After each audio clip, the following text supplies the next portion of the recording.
това, човеко. Можеш ли го задържиш? Не. А можеш ли го върнеш? Пак не е. Връщане се пробвам. Богоровски ще ми говориш. Не можеш нищо да направиш, вече знаеш какво. Вече го знаеш по-моя, защото той два ги изтърва, не един. А после ти покажа куката, която изправи. Да, куката му стана е така батко. Тренам 12. И аз съм така.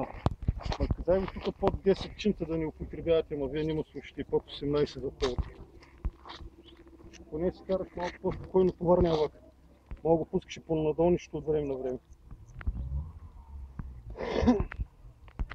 Не царвичка ти удари, а? Не. На това. Защо скука? Може, аз на втора не знам само кръвко да ти дава и да това си карам само на царвич. А? Към мене ли? Да. Към тебе? Не точно, ама натам тръгна. Гледам, щом се връщаш. Един дайваджия няма ли тук да чуем аванс на дайва, бе майна? Стига с тия шимана цял ден ми омръзна.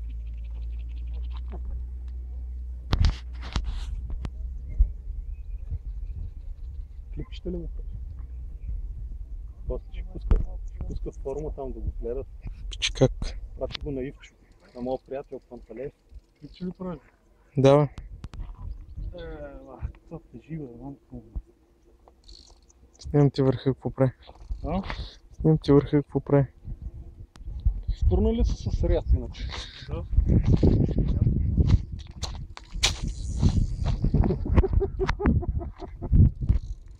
Вади, вади.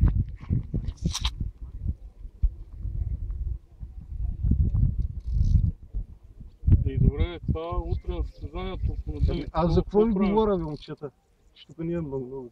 Не е много добре. Това напред. Тук Ако един до друг проблеми няма, брат. Аз ще дигна и той ще дигне. Ай, двама ще дигнат. Защото пък става неудобно. Вземеш някаква голяма да бориш 40-50 минути. Какво ти да имаш? Именно. Тук е приятелска среща, аз ви казах. Няма да ти скъса. Той дойде, това е малък. Те неговите бяха къде нямаха връщане. Ти го върна, ако го докарат я бая, отпред вече ще дойде. Ако не запали сега пак, да кажеш, ще взема, ама тази твърда е моя. По-малък е от неговите, си кажа. Не, че нещо, ама сега ще вземем 2 кг.